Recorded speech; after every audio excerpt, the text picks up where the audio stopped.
People Power Anniversary na naman. Na-EDSA puwera ba talaga tayo ng EDSA? Makasaysayang araw po. Ako po si Xiao Chua, isang public historian. Sabi raw nila, marami namang nagawa at naibigay sa tao ang pamahalaan bago ang people power. Kaya nang pinabagsak natin ito ay nagkamali tayo at tayo ang na-EDSA puwera. Okay, granting, marami nang nagawa. Pero ang issue, kaya problematiko ang diktadurang Marcos Sr. noon ay ang sentralisasyon. Ibig sabihin, sumentro sa isang tao lamang ang kapangyarihan ng pamahalaan. Kumbaga, si Marcos Sr. lamang at ang kanyang mga kakampi ang nagtatakda ng direksyon ng bayan. Kumbaga, siya lang ang nakakaalam kung ano ang tama at dapat gawin. Siya na nga ang executive. Siya pa ang gumagawa ng batas o ang legislative. At ang mga tauhan na rin niya ang nagpapatupad ng batas at binusala ng hudikatura. Hindi pwedeng may iba kang opinyon kasi sila na rin ang executioner. Higit 3,000 ang pinaslang at marami pang pinahirapan at tinorture sa ilalim ng kanilang rehimen.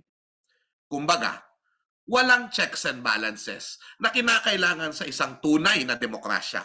Walang accountability. Kaya naging posible ang pandarambong.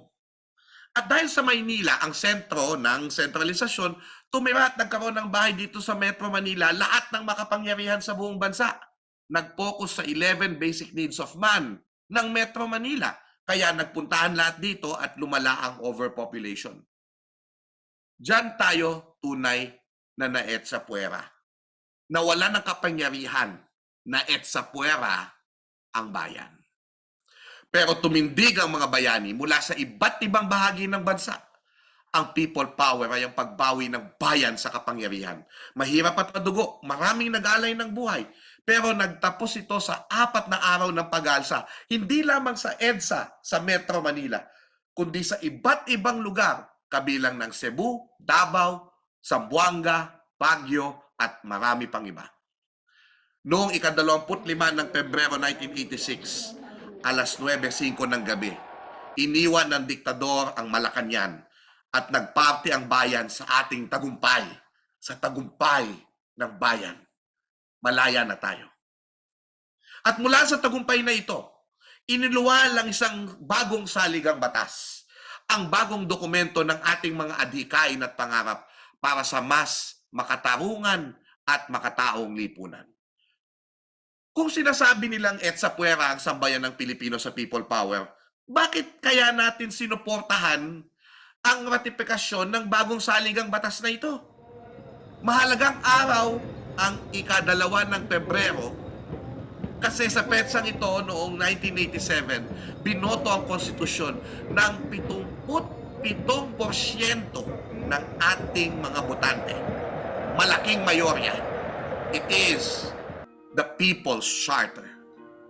Sagrado ang saligang batas dahil tayo ang kusang loob na nagbigay ng kapangyarihan dito. Dahil ito ay saligang batas na hindi tayo EDSA puwera. Imbes na sentralisasyon, nagkaroon ng desentralisasyon. Ikinalat ang kapangyarihan at nagbigay daan ito sa local government code na nagbigay ng mas malaking kapangyarihan sa ating mga local governments.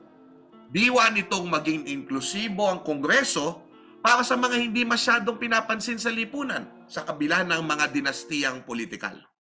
May term limits at limitasyon sa proklamasyon ng martial law para di maabuso ng mga opisyalis ang mandato na ibinigay ng tao. Isang saligang batas na natuto sa kasaysayan. May independent constitutional commissions na magsesiguro na hindi nangungurakot at hindi umaabuso sa karapatang pantao ang mga nakaupo. Binibigyan tayo ng mga karapatang sibil tulad ng karapatang ipahayag ang ating sarili. Ang people power din ang nagbigay daan sa IT Coordinating Council kaya nakuha natin ang mga biyaya ng internet at social media paglaon. Ang kalayaang makipag-ugnay sa mundo. Dumami ang interfaith dialogue at nagbigay daan din sa mga usaping pangkapayapaan. Ang kalayaang itakda ang sarili nating buhay na noon kahit ng ating mga papanoorin sa telebisyon ay kontrolado lamang ng iisang tao. Ito ay saligang batas ng pakikipagkapwa-tao na nakasalig sa isang salitang tanging sa saligang batas lamang natin sa buong mundo ang nagtataglay. Pag-ibig. Walang perpektong lipunan. Walang perpektong saligang batas. Pero ang dapat na itanong, tunay ba nating napahahalagahan at nagagamit ang biyaya na bigay sa atin ng ating saligang batas? Gamitin natin ito upang pabagsakin ang mga abusado at ibigay sa bayan ang kaginhawaan. Huwag nating hahayaan na gawin sa atin ang ating tagumpay. Sumainyo ang kapangyarihan ng bayan. Ako po si Xiao Chua at salamat po sa inyong oras. Buhay ang EDSA, buhay ang EDSA.